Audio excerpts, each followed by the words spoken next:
আজ আমরা শুনব তওবার গুরুত্ব নিয়ে কিছু গুরুত্বপূর্ণ কথা। পুরো ভিডিওটা মন দিয়ে দেখার জন্য আপনাকে অনুরোধ করলাম। তুমি কি কখনো ভেবেছ যত গুনাই করো না কেন আল্লাহ কি তোমাকে ক্ষমা করবেন? তওবা কি? তওবা মানে গুনাহ থেকে ফিরে আসা, আল্লাহর কাছে ক্ষমা চাওয়া। আল্লাহ কি সব গুনাহ মাফ করেন? হ্যাঁ, আন্তরিক তওবা করলে আল্লাহ সব গুনাহ মাফ করেন। তিনি সবচেয়ে দয়ালু ও ক্ষমাশীল।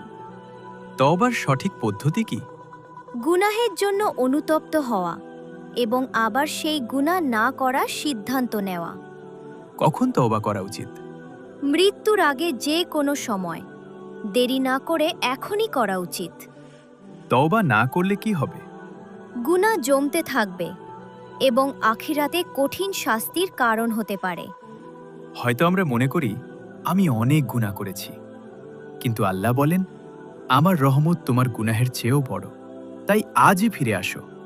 আমাদের কথাগুলো যদি ভালো লাগে অবশ্যই আমার চ্যানেলটা সাবস্ক্রাইব করবেন এবং ফেসবুক ও ইনস্টাগ্রামে ফলো করুন।